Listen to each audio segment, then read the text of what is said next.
Netaji Subhash Chandra medical अस्पताल में dean कार्यालय के पास शाम को अचानक 108 एम्बुलेंस में आग लग गई। देखते ही देखते आग ने विकराल रूप धारण कर लिया और एम्बुलेंस को अपने आगोश में ले लिया। एम्बुलेंस में ऑक्सीजन सिलेंडर लीक होने की वजह से यह आग लगी हुई है। मेडिकल में आज ही आग से निपटने के लिए मॉक ड्रिल की गई थी, परंतु एम्बुलेंस में जब आग लगी तो मेडिकल के कर्मचारी और आग को बुझाने पर नाकाम साबित हुए। हाँ, मुझे अभी पता, अभी जब मैं निकला घर से यहाँ तो मुझे 2 एम्बुलेंस यहाँ खड़ी हुई थी और जैसे ही मैं घर पहुँचा थोड़ी देर में मुझे अरविंद का फ़ोन आया तो मैंने देखा कि मैं भी घटनास्थल पे हूँ। अभी घटनास्थल भी मौजूद हैं अपन, और यहाँ पे जो एम्बुलेंस जो है उसमें काफ़ी आग लगी, काफ़ी क्षतिग्रस्त हो गई है। हमने 101 का भी फ़ोन कर दिया था, तो एम्बुलेंस उनकी जो फायर ब्रिगेड की गाड़ी भी आ गई। अब पूरी तरीके से फायर नियंत्रण में है और हमारा सौभाग्य, सबका सौभाग्य है कि अंदर कोई कैजुअल्टी नहीं थी, कोई मरीज़ नहीं था।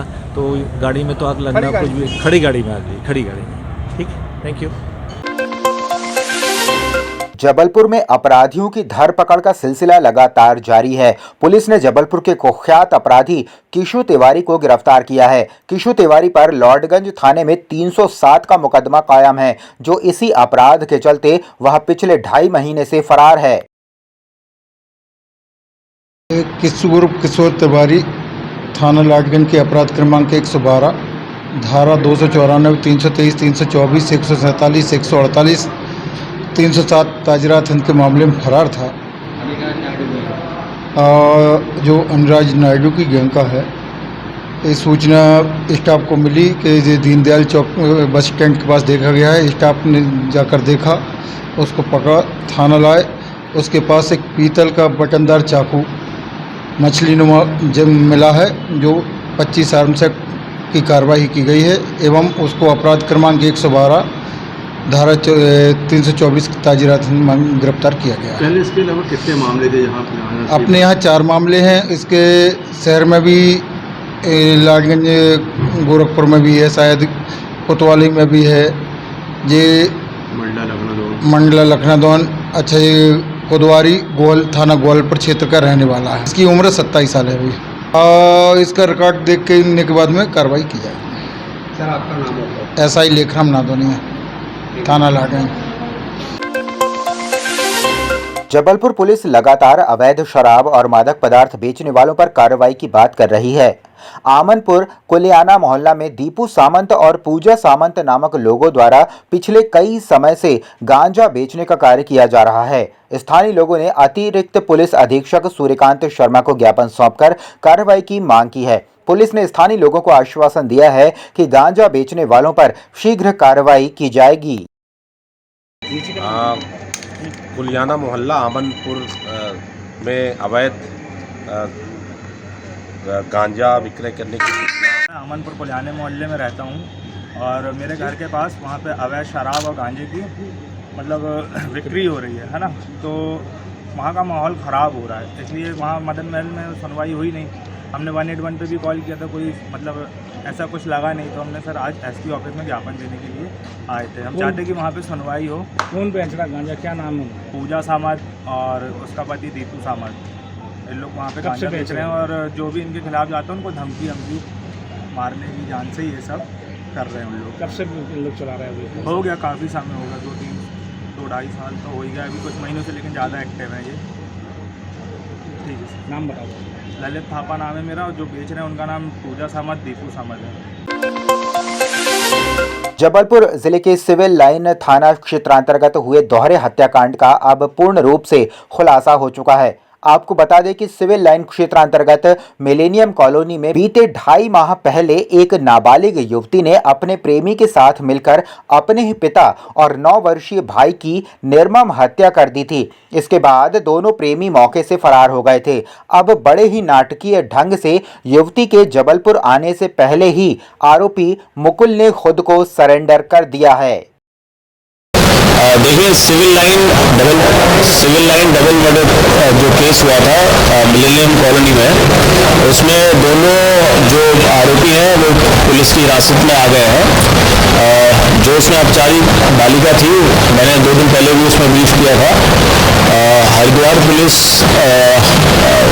को सूचना मिली थी, उसके बाद वहाँ पर उनकी कोतवाली पुलिस पुलिस ने बहुत अच्छी कार्रवाई करते हुए और आरोपी औपचारिक बालिका है उसे अरेस्ट किया। और ये जो दूसरा जो बालिग आरोपी है मुकुल, ये वहाँ से फरार हो गया था और फरार होने के बाद कल ये जो है सिविल लाइन थाने पे पहुंचा है, इसने सरेंडर किया और उसके बाद पुलिस ने उसको गिरफ्तार किया है। हम लोगों ने दोनों आरोपियों से पूछताछ की। पूछताछ में दोनों का कनाइवेंस निकल के आया है।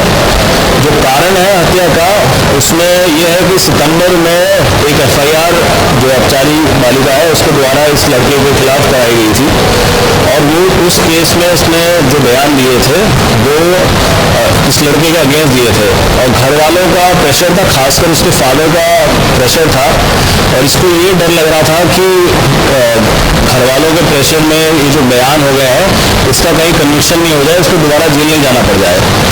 और सितंबर के बाद से जब वो लड़की से इसकी बातचीत इसके घर वालों ने कट ऑफ करने का प्रयास किया, उसको एक RC भेज दिया। उसके बाद ये लोग सॉफ्टवेयर का नाम क्या, एक मौज ऐप करके है, उसके थ्रू ये लोग बात करने लगे और फिर तभी से इनका ये प्लानिंग बनने लगी कि हमें मतलब दोनों इस बात में कन्विंस हो गए कि पिता को रास्ते से हटाना पड़ेगा और उसको जब हटाएंगे जब तक उनको रास्ते से हटाएंगे नहीं तब तक ये जो FIR हो गई है और इसमें कन्विक्शन हो जाएगा तो जो मुकुल है इसको जेल जाना पड़ेगा। और फिर पिता ने जाके जो लड़की के पिता है उन्होंने जाके लड़के के पिता को भी बोला कि किसी भी तरीके से ये लड़का जो है मेरी लड़की से दूर रहना चाहिए। तो इन दोनों के मन में ये आ गया था कि हम दोनों के बीच में इसके पिता अड़चन बन रहे हैं, तो इन्होंने सितंबर अक्टूबर के बाद से ही लगातार प्लानिंग करना शुरू कर दिया।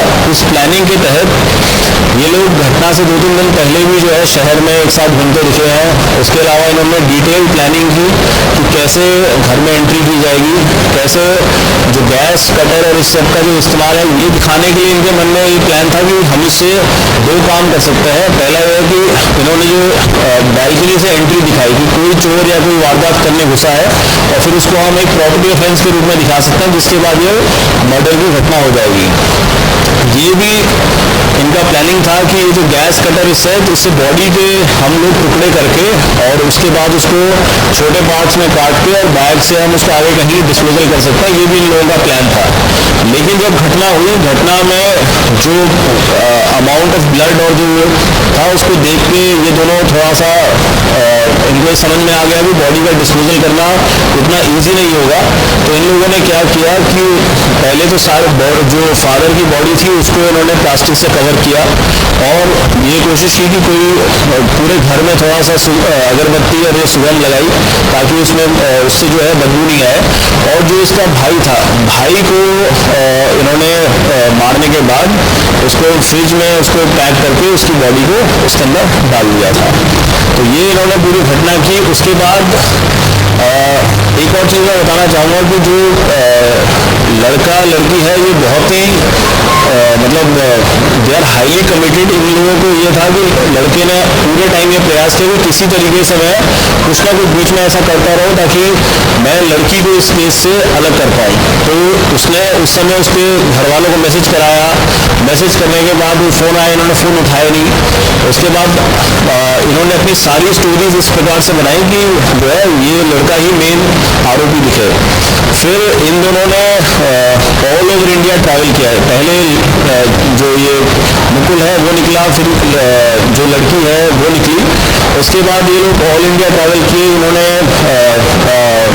जबलपुर से निकलने के बाद कटनी, इंदौर, पुणे, बैंगलोर, कालबुर्गी और उसके बाद ये लोग उड़ीसा भी गए, वहाँ से कलकत्ता, गुवाहाटी, उसके बाद झांसी, मथुरा, वृंदावन, चंडीगढ़। फिर इन्होंने इनके पास जब पैसे ख़त्म हो गए, पैसे ख़त्म होने के बाद ये अमृतसर से हरिद्वार के बीच में ये काफ़ी ट्रैवल करना बता रहे हैं, जिसमें ये डबल टिकट ट्रेन से ट्रैवल करते थे। और ये अमृतसर में भंडारों में गुरुद्वारे में खाना खाते थे और पैक करा के खाना ले जाते थे। और हल्की पौड़ी पे इनका बताना है कि हम वहाँ पर समय बिताते थे। उसके बाद दोबारा फिर ट्रेन पकड़ के ये इसी तरीके से टू एंड फ्रो करके अपना समय काट रहे थे। जब ये हरिद्वार में फ्रेश होने के लिए ये एक जगह गए, तो वहाँ पर नगर रक्षा समिति के ही एक मेंबर थी जिन्होंने एक्टिवली इसको देखा और देख के उनको थोड़ा सा शक हुआ और उन्होंने जो है हमें भी सूचना की और हरिद्वार पुलिस को भी सूचना की और जिस उस पे जो है ये वहाँ पर पकड़ में आ पाए। इसके जब ये लड़की पकड़ में आई, इसके मन में ये था कि अब ये कहीं जाके मेरा जो पुराना वाला केस है उसमें कहीं ये दोबारा बयान दे के मेरा नुकसान नहीं हो जाए, तो उस कारण से और इसके पास अभी पैसा और ऐसी कोई चीज़ बची नहीं थी, तो उसका फाइनली आकर यहाँ पर सरेंडर किया।